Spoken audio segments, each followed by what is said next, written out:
In this edition of Southern Newsweek, volunteers go bald for a good cause, the public get to tour a historic post office, and the story behind a set of glass plate photographs is revealed.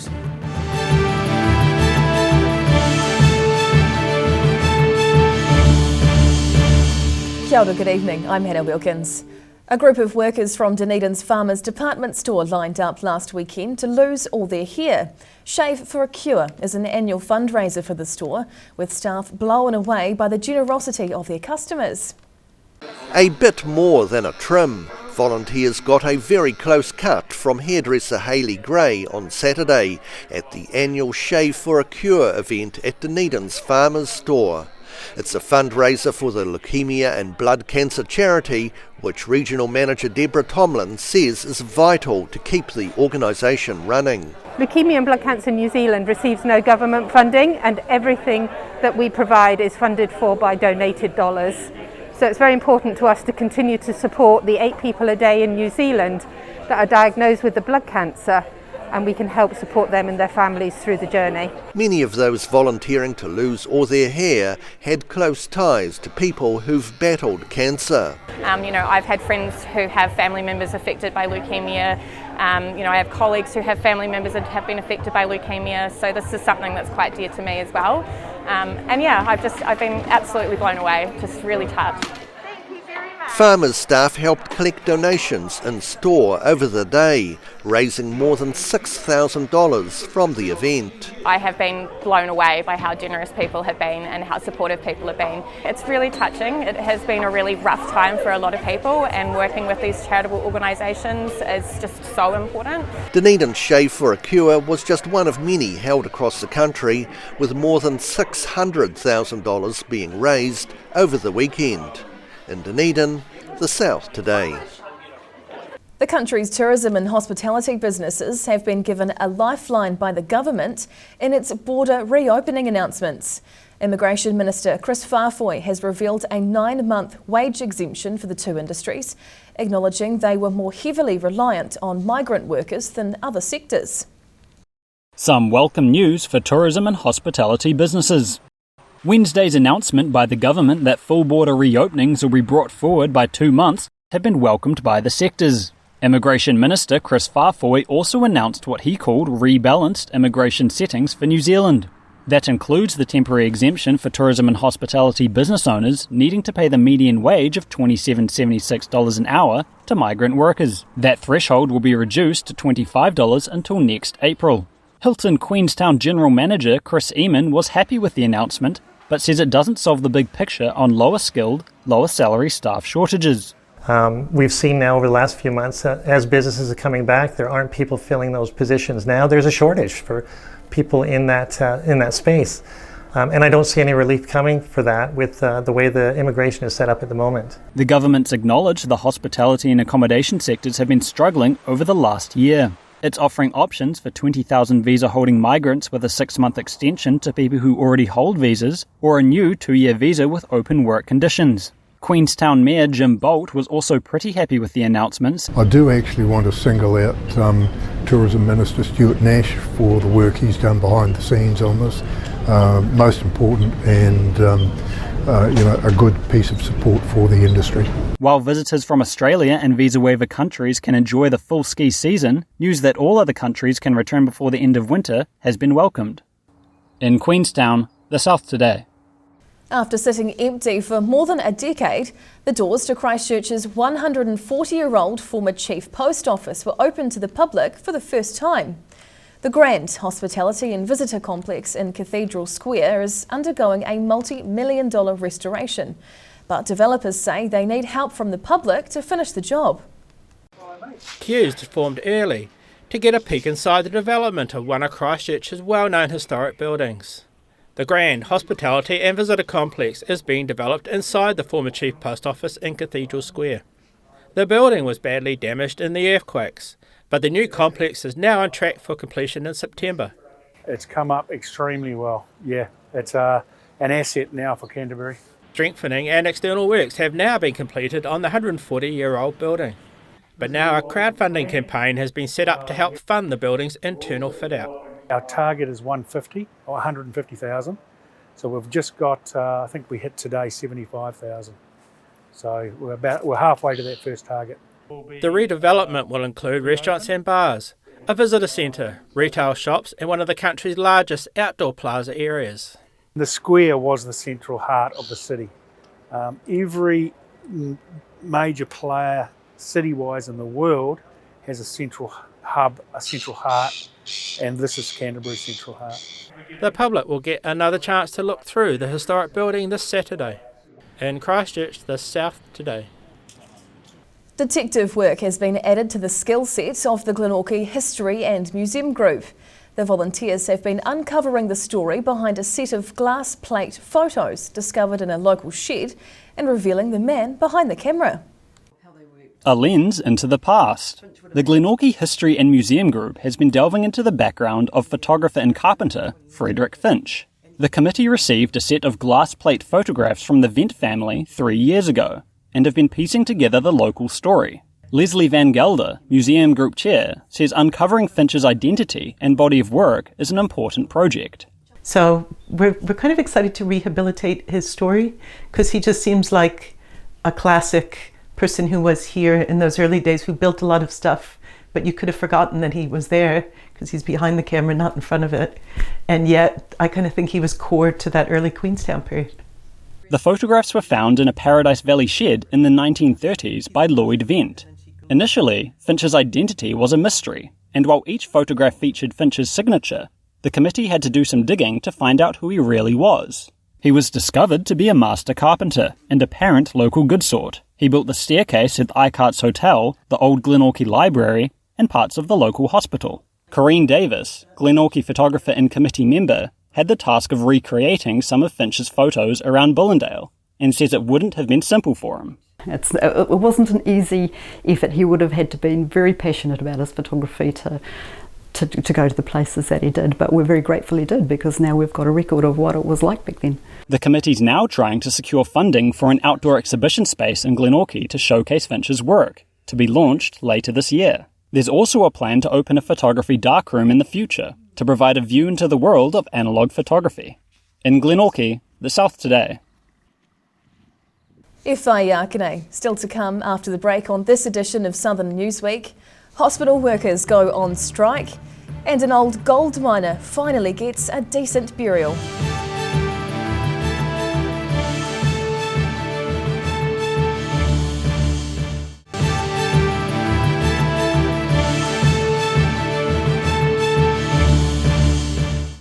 Tēnā koe, welcome back.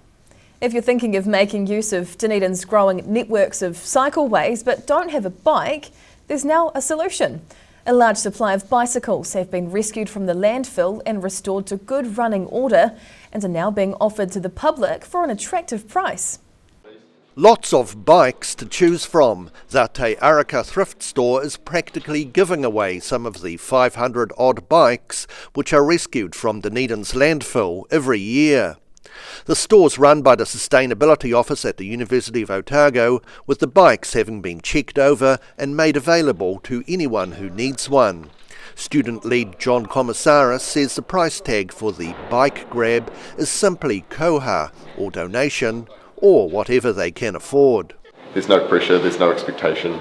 I mean, obviously some of the bikes are in really good nick, and some of them are like genuine classics even, you know, like there's some good quality stuff here. The money raised from the bikes will go to the Malcolm Trust, a not-for-profit group dedicated to empowering young people. And the man who's busy repairing the bikes is Alex Gorry, a familiar face at bike repair workshops. It's all about sort of community, getting people in here and hanging out and, you know, fixing up their own bike as well. Like Alex is really awesome with running people through just basic repairs, like touching up your bike, your brakes.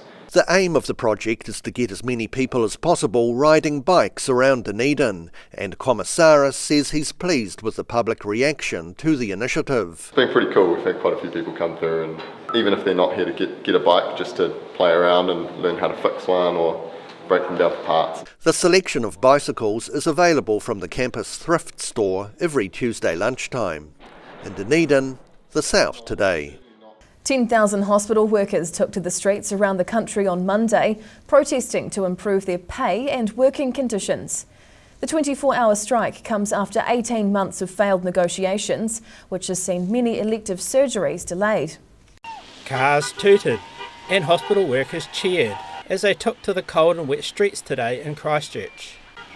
This group were among 10,000 Public Service Association members and allied health workers, protesting to improve their pay and working conditions. Health workers have been negotiating with district health boards for the last year and a half, trying to agree on a new and improved collective agreement. Without us, you don't get an operation, and we are paid minimum wage. We deserve to be paid more for a life-preserving service, and the public deserves more. Ethia today calling for the government to step up.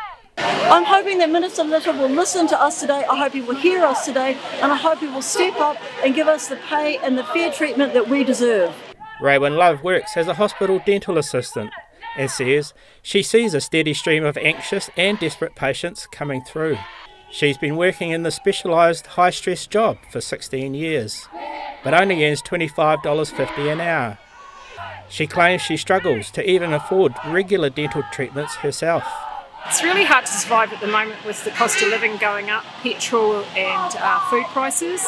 And as a hospital dental assistant, I am one of the lowest paid allied health members. The Canterbury DHB warned the public that many of its services were impacted by today's strike, resulting in longer wait times for patients. In Christchurch, the South today. There's major changes in store for central Queenstown, with $1 billion development planned for the town's former camping ground. Lakeview Taumata is a massive 6-stage development which would take more than a decade to complete, adding new homes, hotels and business outlets to the area. The beginning of something special near Queenstown CBD. Lakeview Taumata will be a $1 billion development on what was previously a camping ground and is estimated to take up to 15 years to complete. Initial work has begun, with the large-scale development to include a mix of residential living, retail and hospitality outlets, and eventually 3 new hotels. Paul Burnaby, General Manager of 94 Feet New Zealand, sees Lakeview as an extension of the town. Just generally, the town was at capacity. So Lakeview really brings on a lot of new supply of apartments, a lot of new supply of hospitality and food and beverage outlets, new supply of hotels. So it's really an expansion of Queenstown. Locals got an update on the project last night. Along with confirmation, a fast-track consent application has just been lodged. All going well, it's hoped construction on the first 224 of 500 residential units will start next year. The work is taking place on around 15 hectares of land at the foot of Ben Lomond, and Burnaby says Lakeview is designed to integrate with nature. Some of the things that I'm most excited about are the fact we're doing a regenerative design right through the master plan, and what that means, like some of the practical things that means, is building with timber instead of concrete and steel. Residential living options will range from mini and studio apartments through to 3-bedroom units. Prices are still to be confirmed, but they're expected to go on sale once the project is consented. Developers say Lakeview is aiming to become a part of the future of the resort, while providing many jobs for labourers and other workers over the next decade. In Queenstown, the South Today. About 300 people turned out in Cromwell last weekend to farewell a complete stranger who died nearly 1.5 centuries ago. Discovered during an archaeological dig some 40 years ago, the remains of an 1860s gold rush miner were finally laid to rest on Saturday. Set to be taken to his final resting place with a mode of transport he'd have been familiar with. The remains of an unknown gold miner were excavated from an unmarked grave in the Cromwell Gorge 40 years ago.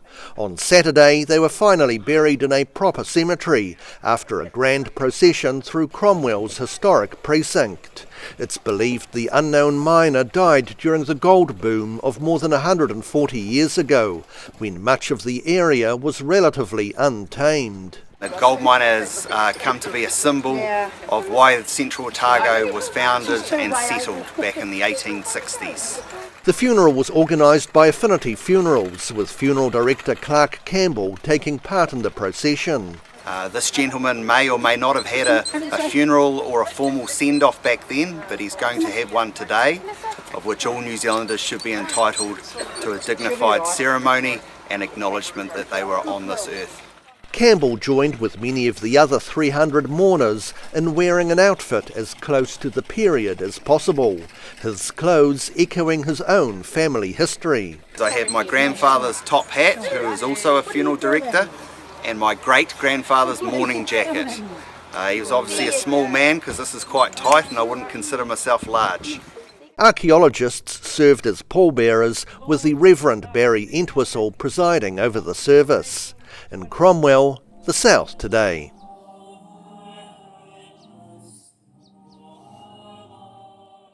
Whai Yakane, still to come after the break in this edition of Southern Newsweek.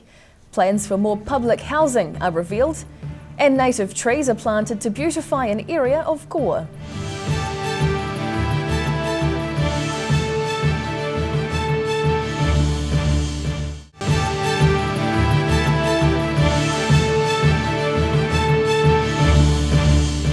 Tēnā koe, welcome back.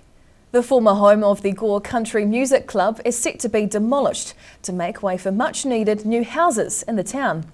Kāinga Ora has brought the Longford Function Centre as a way of helping address the housing need in Gore. A well-known Gore venue is now set to be demolished. Gore's Longford Function Centre was the home of the Gore Country Music Club and the original venue of New Zealand's popular Gold Guitar Awards. The site is now set to be cleared to make way for a new public housing development.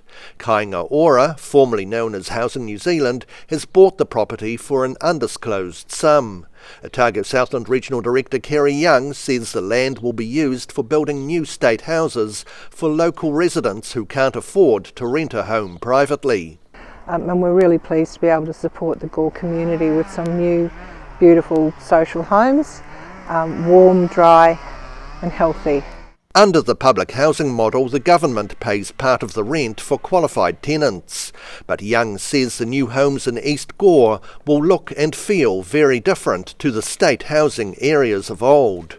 The goal for the development is to exceed current building code standards for warmth and dryness, making them more affordable for residents to heat. Construction could start as early as the middle of next year once the consenting process and other bureaucratic hurdles have been overcome. We're planning to build around 20 homes here, and we'll be working with the council over the next few months to get the necessary approvals to do that. The Gore Country Music Club says it's happy the site is going to continue to benefit the local community.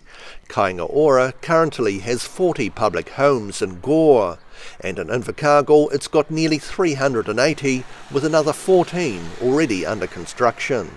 In Gore, the South Today. A tourist lodge owner on Stewart Island has converted his energy supply to solar power.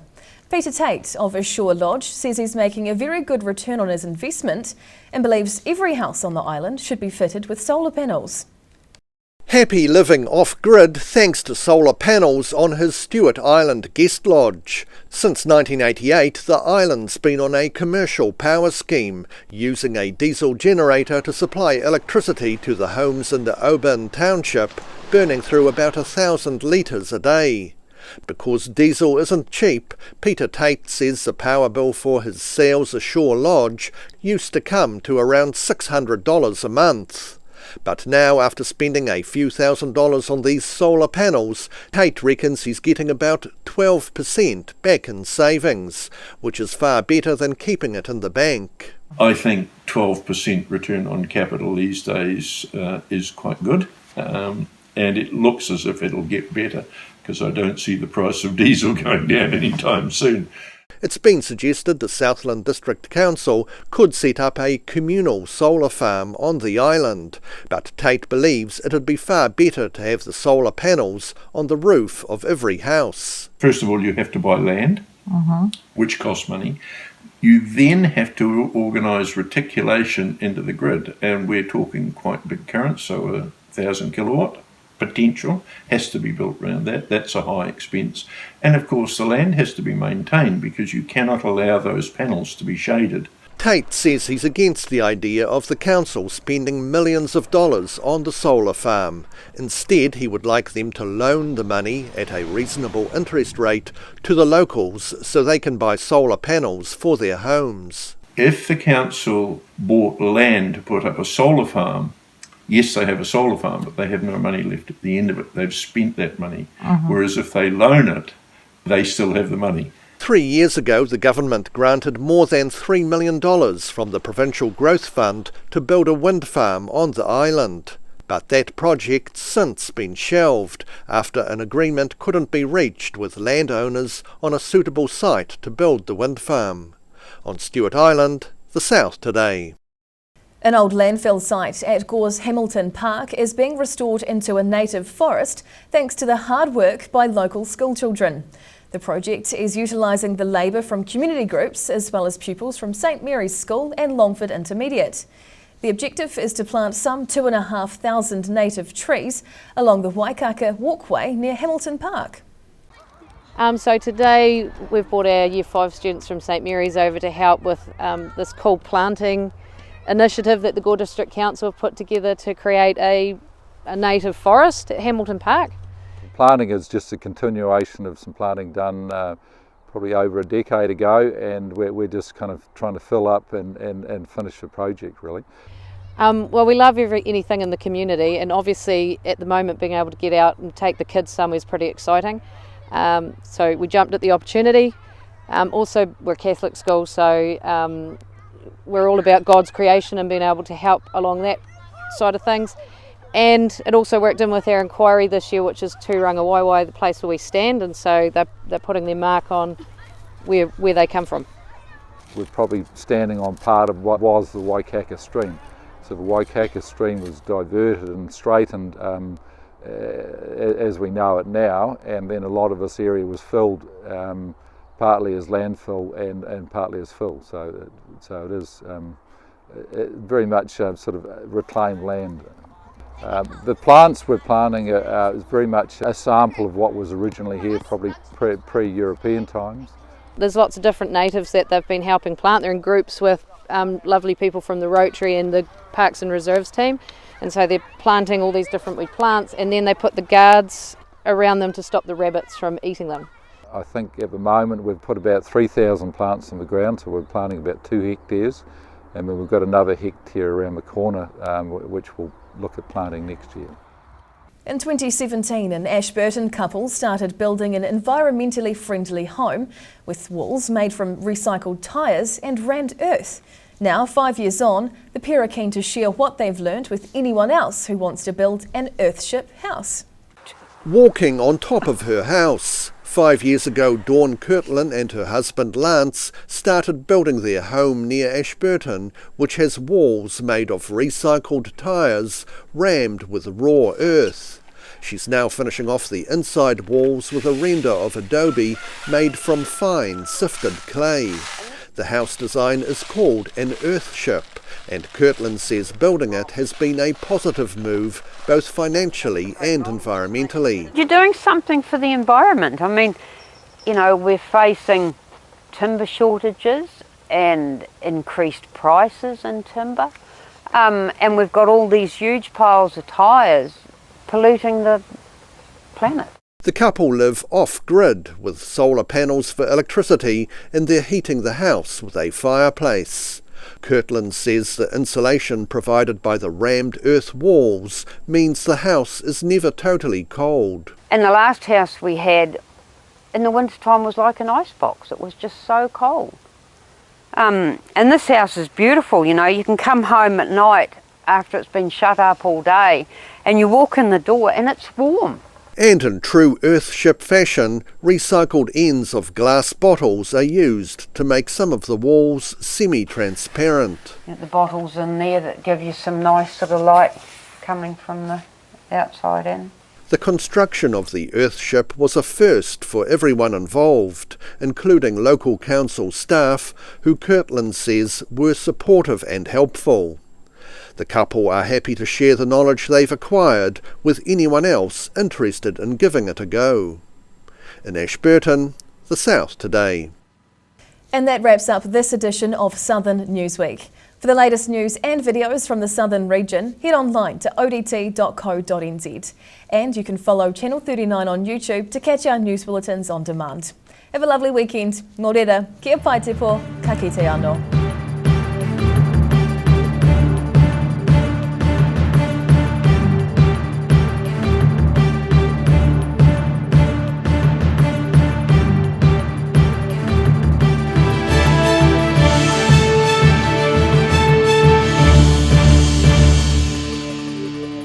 Public interest journalism funded through New Zealand On Air.